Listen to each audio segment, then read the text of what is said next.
بسم اللہ الرحمن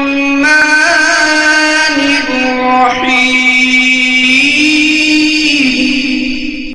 لا الہ الا اللہ محمد رسول اللہ لا الہ الا اللہ محمد رسول اللہ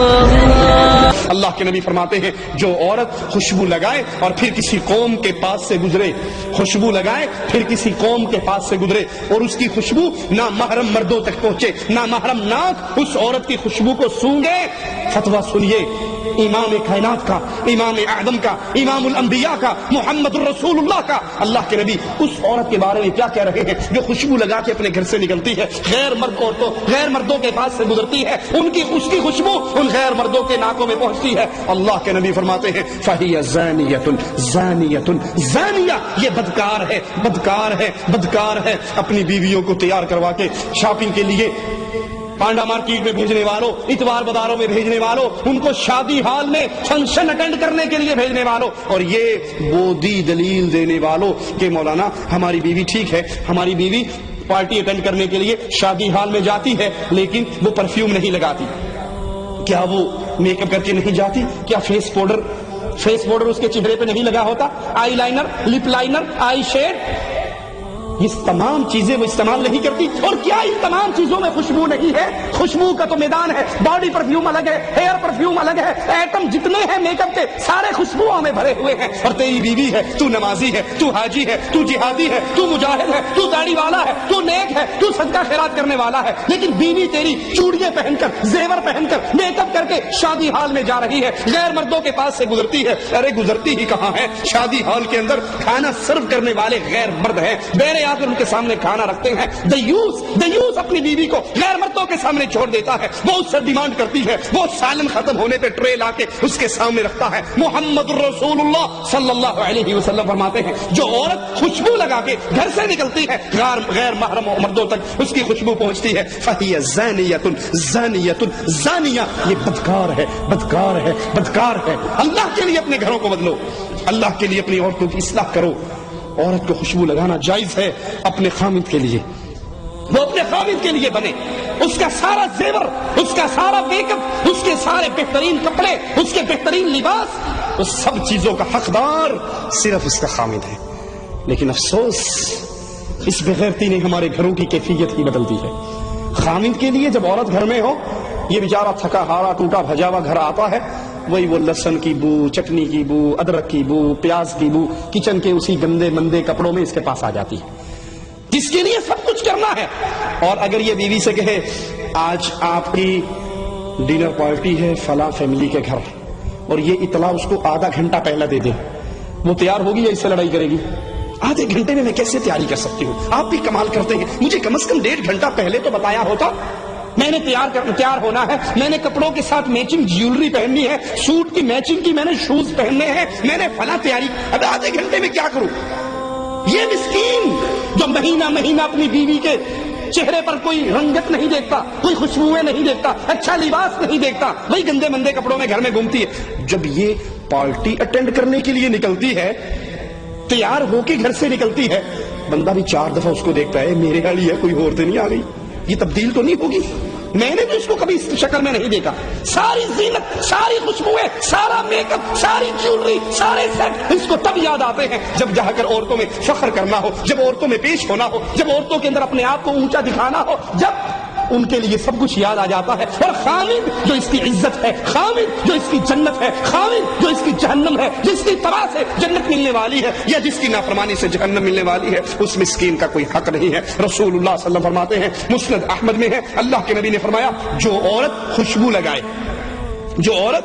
لگائے پھر مسجد میں جائے، اتوار بازار کی بات نہیں، پانڈا مارکیٹ کی بات نہیں، شادی ہال کی بات نہیں، فنکشن اٹینڈ کرنے کی بات نہیں، یہاں مسجد کی بات ہے، بیت اللہ کی بات ہے، اللہ کے گھر کی بات ہے۔ فرمایا جو عورت خوشبو لگائے مسجد میں جائے اس حال میں کہ اس کے جسم سے خوشبو آ رہی ہو، اس کی نماز قبول نہیں ہوتی۔ خوشبوئیں لگا کر غیروں کے گھروں میں جانے والیوں،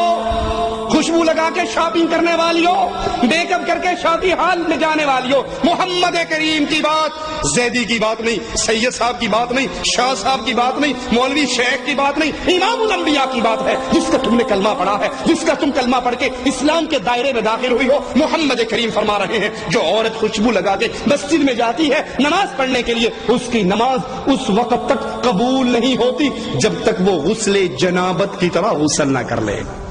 جیسے فرضی غسل ہے، جنابت کا غسل ہے، اگر وہ جنابت کے غسل کی طرح غسل کرتی ہے پھر اس کی نماز قبول ہوتی ہے، اگر وہ غسل جنابت کی طرح غسل نہیں کرتی تو اس کی نماز قبول نہیں ہوتی۔ عورت کا محرم کے بغیر سفر کرنا جائز نہیں ہے۔ اسلام بے حیائی و فحاشی کے راستوں کو کیسے روک رہا ہے؟ بخاری و مسلم میں ہے، اللہ کے پیارے حبیب علیہ الصلوۃ والسلام نے فرمایا کوئی عورت سفر نہ کرے الا مع ذی محرم، سوائے اس کے کہ اس کے ساتھ کوئی محرم رشتہ دار ہو۔ سائل کھڑا ہو کر کہتا ہے یا رسول اللہ صلی اللہ علیہ وسلم،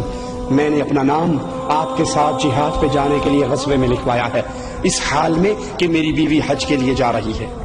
میں جہاد فی سبیل اللہ میں جا رہا ہوں، بیگم صاحبہ حج کرنے کے لیے جا رہی ہے۔ رسول کریم علیہ الصلوۃ والسلام اس کے جہاد کے سفر کو کینسل کرنے کا حکم دیتے ہوئے فرماتے ہیں جہاد کا ارادہ ختم کر دو، ترک کر دو، اپنی بیوی کے ساتھ جاؤ، اس کو حج کرا کر لاؤ۔ حج کا سفر کتنا مبارک سفر ہے، حج کا سفر کتنا عظیم سفر ہے، اس سفر کے اندر بھی عورت کا بغیر محرم کے حج پہ جانا جائز نہیں ہے، غیر محرم عورت کی طرف قصدن دیکھنا جائز نہیں ہے۔ قرآن حکیم میں مالک فرماتا ہے قل للمؤمنین، کہو اہل ایمان کو یغضوا من ابصارہم، اپنی آنکھوں کو جھکا کر رکھے، اپنی آنکھوں کو نیچا رکھے، ویحفظوا فروجہم، اپنی شرمگاہوں کی حفاظت کریں، ذالک ازکا لہم، یہ ان کے لیے زیادہ بہتر ہے، یہ ان کے لیے ان کی طہارت کے لیے ان کی پاکیزگی کے لیے بہتر ہے۔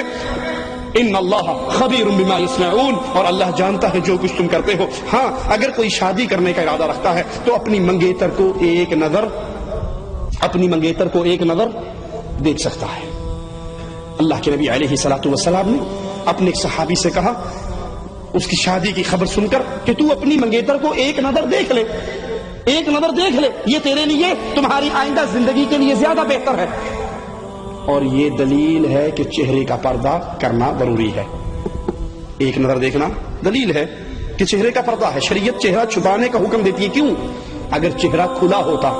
اگر چہرہ ننگا ہوتا تو ایک نظر دیکھنے کا کیا مطلب؟ وہ تو کہیں بھی اس کو دیکھ سکتا ہے۔ جو منگیتر کو حکم دیا گیا جاؤ ایک نظر اس کو دیکھو، اس کا مطلب ہے مومنہ عورت کا چہرہ چھپا ہوا رہتا ہے، ڈھکا ہوا رہتا ہے، وہ صرف اپنے منگیتر کے لیے ایک لمحے کے لیے اپنے چہرے کو ننگا کر کے اپنے منگیتر کو چہرہ دکھا سکتی ہے۔